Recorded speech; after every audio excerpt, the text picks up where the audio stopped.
All right, Guardians of the Galaxy. Now, this was definitely a really funny Marvel movie. It's definitely the funniest one they've ever done because it's kind of how they made it. I don't know about Guardians of the Galaxy as far as the comics go. I know Rocket Raccoon has always been that funny character. I've known at least that a little bit, that he's like the really sarcastic, crazy one.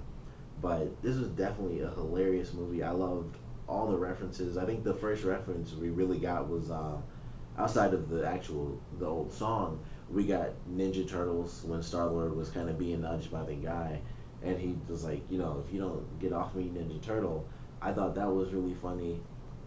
What they did with the beginning with them having that opening scene where his mother died, and then them going into sort of the Marvel logo where it flips through the pages. That really interested me because they don't do that in their films, and maybe they did that because it was a great way to separate it, or they did that because it's like, hey, let's put this emotional scene out there to let people know, as funny as they've seen these trailers, as funny as it's definitely going to be, there is a serious heart to this story. And they could, of course, easily have done that without having the logo go first. But I think that might be why they did it, because this is Guardians of the Galaxy and it's a new thing. It's, of course, it's not a new idea or anything that's just out of nowhere. Marvel had this new group, but it's new to a lot of people because they haven't been in a lot of things. And if you watch the review I did for the movie, I mentioned how I really didn't know much about the Guardians outside of Ultimate Spider-Man, and that one had Nova in it because he's a part of the team. So they mentioned how Nova is a part of the Guardians of the Galaxy, and that little bit of information I had, very few, well, I won't say very few, but a lot of people that probably went to see that movie hadn't even seen Ultimate Spider-Man because who knows, they probably weren't interested in Spider-Man. They just don't watch cartoons, like they aren't ultra nerdy like I am, and I'm sure a lot of you are, who still go to, if there's like a Marvel cartoon on, which everything's on Disney XD, then that's where you're going to, is Disney XD, to watch Ultimate Spider-Man and Agents of Smash and stuff like that. But I didn't have a lot of info on them, and I think that's kind of why they did that in this movie, was have this serious scene, because everyone, like, the trailers did nothing serious for this film outside of them fighting other people. Other than that, it was like, this is going to be funny and it's going to have action in it. And so I think they did that first scene because, also them like putting the logo in and having it flip through the pages. Even with that opening scene, it didn't do anything for anybody. Like, you wouldn't see anyone like, oh, I know that person, if you didn't know the Guardians of the Galaxy. That wasn't going to happen. But it was completely irrelevant. That still, I always loved that logo. As soon as, when they first did that, once that started as a thing, I thought that was amazing. I always loved seeing that, and it flips through the pages and stuff, and it's just, that's really cool. But I really enjoyed that they had that opening scene, and then, Star Lord or Peter or Quill, whatever you want to call him, he gets picked up, and it's like boom, he gets abducted. They have the screen kind of going over the logo, and then the pages flip, and then it goes to I can't remember how many years later they did, but it skips a bunch of years, and then that's when we kind of get to like the main story, and it goes straight into the comedy after that, and like he's singing and he's like picking up the little rat things and he's like singing into like a mic, he's dancing around and stuff.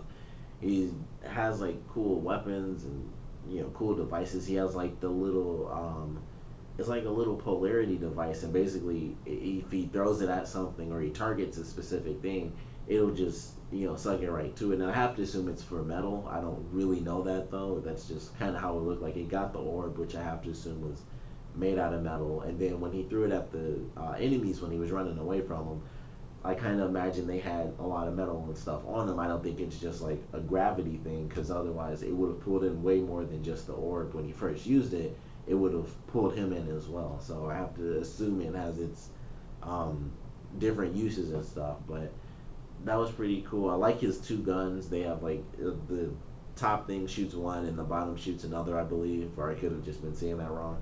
But his guns look cool. I actually like the face mask. I thought it looked kind of like, it admittedly it does just look a little creepy. I guess it's because it's like it has that simplistic look, like it's just like a regular mask. It's just kind of flat here, and then it's just two big red freaking eyes, like just right in your face. It looks creepy. Like if you saw that in a horror movie, that would be a creepy mask for someone to wear. Because it's just, it has no real details. It's colored gray, so like the whole thing is really simplistic. It has a nice, sleek little design, and then just two big red, like almost glowing eyes just looking right at you.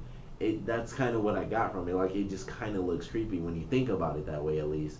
And I didn't really like when I first saw it. I still thought the same thing. Like it just looks kind of creepy. It doesn't look like a cool mask, I guess. Like he's the cool character, and it's like his mask just is like this to me. It's just two big red eyes, and it's just kind of creepy. But at the same time, still very cool. Especially, I love the design that they did, where it's like he just hits the button and it just goes away, like it dissipates into like the little earpiece he has on it. I thought that was really cool. He has the little jet boots he uses; those are cool, and he keeps it simple. Like he just has his two guns, the jet boots, the mask to help him breathe and stuff, and then like the little devices like the grenades and like the little polarity thing, which I that was probably my favorite thing, was that it was just like a little tiny thing, and he could just toss it, and if he got it in the right spot, he would just suck things in. So I thought that was really cool. But I definitely enjoyed that about the character. Loved all the music and the comedy of it. Like when he was flying around in the ship and the woman came out and he was like, "I just completely forgot you were there." I thought that was funny. Just a lot of the references he makes were really funny. And I also mentioned this in my review. A lot of the references would just like fly clean over like kids' heads. Like the blacklight thing. For one, saying Jackson Pollock, most people wouldn't like you wouldn't know. That probably wouldn't sound familiar to most people. And through the line, you could instantly know like, oh, Jackson Pollock's a painter, because he said it would look like a Jackson Pollock painting, which is another thing that got me. Like some of the references I thought were even older than Quill was. Like he was 8 or maybe 10 or something like that when he was abducted. And I thought, like, would he really remember that much from when he was 10 years old? Like, I know he could have some stuff in his backpack. So the Ninja Turtles thing, I would think that's completely easy to have. It was still on during the 80s, so he could easily have like some Ninja Turtles toy or like a sticker or something and remember Ninja Turtles. And he could also, being abducted, it could have been one of the things where it's like, I'm gonna fight to remember every last thing I can about Earth. Like he could remember like Footloose and stuff, or like I don't remember exactly when Footloose came out, but that's an older film. And I thought, would he really remember having seen Footloose and stuff like that? I just thought about, like, would he really remember all that stuff? And there's some things where it's like, he can fly around, why didn't he ever go back to Earth? Maybe he did go back to Earth and he was just like, I didn't enjoy it. I don't really know the story of the character. That could be, one thing that could all be answered already, that he did go back to Earth at some point, but that's revealed like much later on in his storyline. Like, I did go back, I just had nothing to keep me there because I already lost my mom when I was a kid. If I go back, it's like I'm just on Earth with crappier technology, and honestly a world I'm not that familiar with because I was abducted when I was like 10 years old. But I don't know, it seemed like he was really familiar with Earth, and that he had gone back, and he didn't really like it as much as he might have remembered. It was just like, well, the tech here kind of sucks, and it's not really the life I'm used to, because I'm sure he didn't go back for years if he already did. But I still enjoyed a lot of the references. Like I said, probably fly over kids' heads. The Kevin Bacon thing would most likely fly over kids' heads. They might know, because Kevin Bacon is unbelievably famous. Also, the best reference I could give for Kevin Bacon that kids might actually know him from would be like, oh, he's the bad guy from X-Men First Class, and kids would be probably remember him from that if they remember what he looked like and stuff. So that's just one thing I noticed. It didn't matter to me. It was like, I get the reference. Like, I just knew, like, little kids, like my little cousin who's like 8 years old, she would probably know Ninja Turtles, but she wouldn't know Kevin Bacon. And my younger cousins who were boys, same thing. They'd know Ninja Turtles for sure. I know they would know. But Kevin Bacon is like, what is Footloose? Who's Kevin Bacon? Or if you are young enough and you saw like the remake of Footloose, you'd be like, who is Kevin Bacon? And you would know that Footloose was a remake of Good Footloose, but that was just one of those things. I still, like I said, it just a minor thing. It's not even a point really with the film. It's just like a real life thing. Like some people are just too young to get certain references, and that's just something I picked up on, and that's because I watch a lot of older stuff where it's like if I watched another show where it references something that was made before I was born, it's like I would have never gotten that reference if I didn't watch that movie. But love the references, loved all the music. The music they chose like the best songs from the 70s and 80s. They didn't choose anything like super cheesy, which I thought was good. It would have been funny. It would like if they did have a cheesy song in there, they would have made it work in a really funny way. I know that for sure. Like if they had like "Eye of the Tiger" in there for some reason, I would have thought that was hilarious. They would have done something silly with that for sure. But all the music was really good. It was cool that they had like the mixtape volume 2 at the end, which was a nice um, sort of conclusion, I guess, for a cool storyline with his mother and stuff, having never opened it until he was kind of sure he was ready to open it. But that was really cool, and I loved the little dancing Groot at the end. That was really cute and funny too. But all the other characters definitely enjoyed. Groot was really simple but really funny. Like he had his funny moments too. He had cool moments. And I was when I went to see it, I went with my girlfriend. She thought the part where Groot like killed the guys and just kept swinging. She was cracking up at that. I thought it was funny too because it was so silly. It was just like he killed the people, which was really cool when he first did it. It was like he just stabbed through like 10, 12 guys and then like knocked out the other like two whole waves of people. It's like that was really cool because we don't really see Groot do cool action stuff like that. It's really like he can block off bullets and he'll just like whack you, and he kind of has like that super strength superhero type of thing going where it's like if he fights against normal people he just does this and just flicks people away, and it's like, well, it's cool to look at a little bit, but it's not exactly entertaining. And then he did like a full-on attack and just like pierced through 12 dudes, which is also pretty gory, even though there wasn't like blood or anything. It was like he like literally just impaled like a dozen guys at one time. And in my head, I was like, we don't see much stuff like that in the Marvel movies, even if there's no blood. They've only done that a couple of different times where they'll like chop off a body part to like actually stab someone, and it looks kind of gory. Like the last time that really happened was in the new X-Men movie where certain things happened, and they kind of did it in Thor: The Dark World a little bit, but that was a cool scene. And then it got really funny because he just did it, and it felt like it lasted forever, but it was still pretty funny. And yeah, like Drax being a character, he was cool. I enjoyed the fact that he was so literal. That's what made me like his character a lot. He wasn't. It wasn't just like, oh, he's the strong guy of the group, the strong killer guy who has a sort of revenge plotline going, which was pretty cool for his character. He was like the one who, he wasn't the only person that lost his family, but he was like the one who felt like he failed his family, and he was like just angry and going for revenge. And him being so literal just made for a lot of great moments. Like I think my favorite thing he did was when they had like the whole group talk about saving Quilla and Gamora. Wouldn't have worked if they blew up this ship, if Rocket actually blew it up.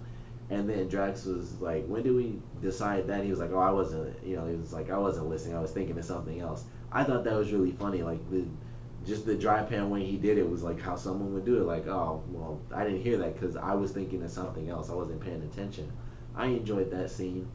Rocket Raccoon had a ton of funny moments. Just him being sarcastic was just really silly. Telling Quill to get the guy's leg, I thought was funny. Saying he needed the one guy's eye when they had like the big plan to defeat Thorin or whatever his name was. Ronan, I think that's probably wrong too. I honestly don't remember. Honestly didn't give a crap about the main villain. He died. I knew that was gonna happen. It, like I didn't care. But I enjoy Rocket Raccoon. I like Gamora. Her fighting against her sister I thought was pretty cool. Them having that sort of shared storyline where they both really hated Thanos, but he was so powerful. It's like I can't really say I hate the guy and try to go up against him because he'll just like do this and I might explode or something. But I thought that was a cool storyline for her character, and then going up against her sister, who will of course be returning in the sequel. I know she isn't dead because she chopped her own arm off and then fell to the ground. She's coming back in the sequel whenever they do Guardians too. So she's gonna be in there. Of course, the storyline regarding Quill not actually being 100% human, and us finding out what his father is, and why his father, left Earth to begin with. That type of stuff will definitely all of that. It's just obvious that's going to be in the sequel. Her sister's going to come back. We're going to find out about Quill.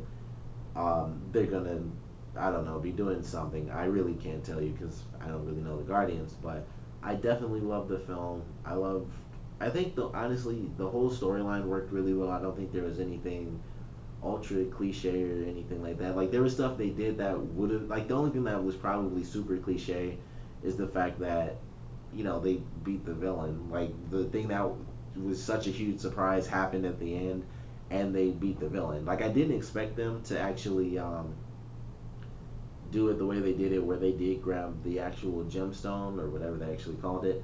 I wasn't expecting that to actually happen in the end. I thought they would have just distracted him and he would have lost it, and they he grabbed it for a second and then they got the thing and they beat the guy. But the way they did it was definitely really cool. The part that could have been the most cliche with Quill and Gamora, like my girlfriend thought, like she hates that type of stuff when it's just like super obvious. And they had the scene, it was like they're getting emotional and stuff. And then Quill's just like, I'm a freaking hero. I forgot exactly what he said, but he was like, I realized something about you, or I realized something about myself. And it was like, I'm a hero. And he's like, not to brag or anything. And it was like, that is exactly the type of stuff people want to see, because it's like we've seen the people who get close, and they had their moments where they did get close, and that was fairly cliche, but it wasn't like I think the best comparison I could do, which would be another Marvel film, is Captain America, where he didn't actually end up with a woman in that movie, especially considering he sort of died.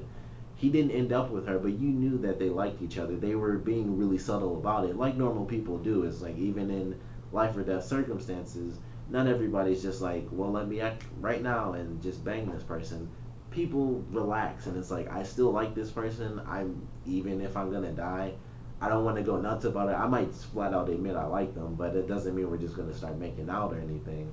And that's how it was. It was like they got close when Quill was talking about the music and stuff like that, and telling Gamora about dancing and things like that. And they had the moment where they got close, and they were gonna kiss, and then Gamora switched that scene around, and she was, she put the knife to his throat and stuff. And he actually liked her in that moment. He wasn't trying to use her or anything, but based on his reputation, that's how she felt it. And then that cut that off right there. And then even when he saved her, and it seemed once again like they were just gonna get super close, he was just talking about himself and how what he realized was that he's just an amazing hero and stuff. So I really love that, and they'll probably end up together in the second film, or they'll even hold it off longer than that. But I definitely love that about it. It was one of the cool things that was in there, where it was like it could have easily gone the typical route where they end up together, but it didn't, and they're just still friends who, will most likely end up together at some point down the line, but not right now. So that makes it pretty cool. Other stuff that I enjoyed was just the minor connections we got to the other films. Like we saw Thanos more in this than we've seen him at all. Him not being the enemy, and it's just my guess, of course. Him not being the villain in Avengers 2 makes me feel like he's gonna be either the villain in Guardians 2 or it's gonna be Avengers 3. And they're most likely that I feel like that's how they're gonna have to do it. It's gonna be one of those two. Maybe he'll actually be amazing. Like this is something my girlfriend said, where she kind of thought he sucked as a character because he didn't do anything in the film, and she's like, we're supposed to be scared of him and stuff because he's so powerful. And they mentioned how he can destroy planets, and I'm assuming he could do that without the gem. So he of course has power and stuff like that, but as she mentioned, we didn't see him do anything, and that's true. And I know that's because they're saving it. Like that's how I saw it. She just didn't like it. I saw it like, they're not gonna use this guy as the villain when they put him in the end of the first Avengers film, and it's, he's talking about how he's gonna attack Earth. So I feel like he's either gonna be in Guardians 2 or Avengers 3, and they'll kind of blend them together. And he, the point I was gonna get to is that he could be so cool when we actually see him do stuff that is like he'll be in Guardians, and it would be so risky to do this, and it would have to be done like just unbelievably well, but they could do it where it actually becomes like a two-part story where it starts in Guardians of the Galaxy 2, and they have their other storylines like Gamora's sister coming back and us figuring out stuff about Quill's dad, and then the villain would be Thanos in that, but it's sort of a part of the story but not the whole thing, and they can't defeat him in Guardians of the Galaxy, and then that goes off into Avengers 3 when they bring the Avengers in, and then the Guardians are working with the Avengers to take down Thanos when he finally reaches Earth or something like that. And that would of course be like the most risky thing you could possibly do, like two separate films, and then the Avengers is like part two of Guardians of the Galaxy.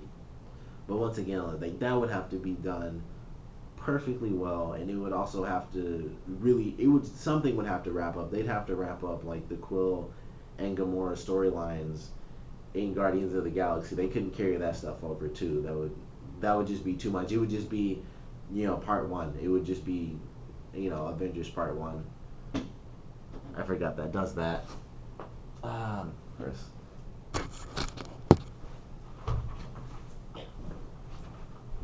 Sorry about that. I forgot it does that.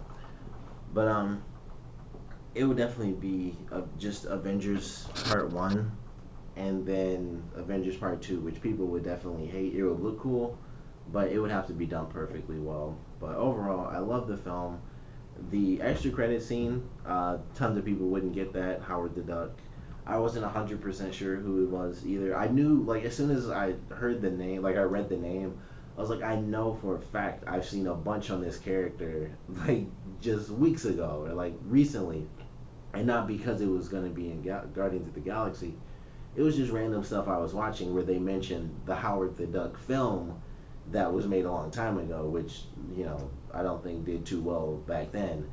But I looked up the character, and I don't know, if they went that route, it would be interesting. The whole point of it was that it's kind of a slice of life type of story with Howard the Duck, and just the craziest things that happen to us in everyday situations is what makes that funny. So I don't know if they would do that, but that was definitely interesting that they referenced it. And when I was looking it up, a lot of stuff was pointing to the fact that they might do it because, excuse me, there was a lot of stuff where, and this was in an article I read where it was like people were talking about Howard the Duck a lot, and there were like a bunch of sales on old Howard the Duck comics, and just all sorts of stuff where people were talking about Howard the Duck, and it just seemed like, why are they talking about that? And then he's at the end of Guardians of the Galaxy, and so that was really interesting. I thought, maybe they will do that, and if it's done well, and who knows how they do that, then that would be interesting. And once again, if they did it that way, with them having put it in Guardians of the Galaxy, I feel like, I don't know, I'm just assuming, because they just, now that they've kind of set this standard, if the company that basically owns it, because I can't remember which company it is, it's like Sony has Spider-Man, whoever has X-Men, and then pretty much all the other Marvel people. So whoever has it, I feel like they would tie it in to the Marvel multiverse type of deal that they're doing with all the movies, even though it would be very separate from everything else. It would kind of be like Guardians of the Galaxy, which is separate, but at the same time, Guardians has the Collector from Thor, and also it has Thanos in it. So it's, I feel like it would be even more separate than Guardians of the Galaxy is, or it would just be him, and maybe he would be watching TV or something about the Avengers and stuff like that. But I don't know. But I'm definitely excited for whatever they do next. It was definitely a great film. Some stuff they mentioned, a lot of talk about the Kree, which, from what I know, they're green, but they kept talking about the Kree and were showing blue people. So I don't know if people hate that or not. That was something that just really caught my attention. I don't know if they're blue Kree as well. That might be something that I just didn't remember. But I could have sworn like all the Kree were just green people. Like that's what I thought. I knew. I could be wrong on that for sure, but I always thought Kree are just green. I don't know how hard it is to just make people green instead of blue. But like I said, I could be wrong. I could have sworn they were all green though. But that was just something that stuck out to me. Also, another random thing, I love the guy Michael Rooker played with the arrow that was basically connected to the whistling. That was definitely cool. It was a great reveal when they did it. Like he'd been messing around with people the whole movie, and then when he gets surrounded, they actually show him. So I would love to see him come back in the sequel as well. And he clearly isn't harboring any ill will towards Quill for tricking him at the end. And so that would be cool if he came back and he just helped him out and helped fight some people, and he just did that and was just hitting people with the arrow. That was a really cool scene. But love the movie. Sorry this video is so incredibly long, but there was a lot to talk about for this one because it's not just like another anything. It's Guardians of the Galaxy. Finally, I think a lot of people probably said finally when this movie was officially announced, and I'm glad it finally came out. I was excited for it. Something new in the Marvel Universe that we haven't seen movie-wise at least. And it was definitely well done, hilarious. It had its really emotional moments, like Groot dying. I knew he was gonna come back because I did know that was the thing. Like he could basically sprout from himself, so I knew he was gonna come back from that. But it was still a well done scene. Like Raccoon basically just completely switching, and he was really upset and stuff. And that was just a cool scene. I thought that was emotional, but it had a nice happy ending. And like I said, the little tiny CG Groot was definitely really cute. And then dancing to Michael Jackson or the Jackson 5, sorry, ABC. But definitely a good film. I enjoyed it. Of course, comment below. Let me know what you guys thought of it. Your favorite parts, least favorite parts. And I said this in my actual review of the movie as well. But what do you guys want to see for the future of the Guardians? Like, do you guys want to see more of the comic book storylines? Do you guys want to see more of the Guardians? Because, as I mentioned before, the little bit that I got from them was actually that was from the Ultimate Spider-Man stuff, which was when they mentioned how Nova worked with the Guardians. So, do you guys want to see Nova come in, or anybody else that may or may not have worked with the Guardians that, of course, I don't know of personally? If you do, put that information below. And if you have any other comments about the film, like I said, your parts you liked, parts you didn't like, of course, put those below. And thanks for watching this incredibly long video.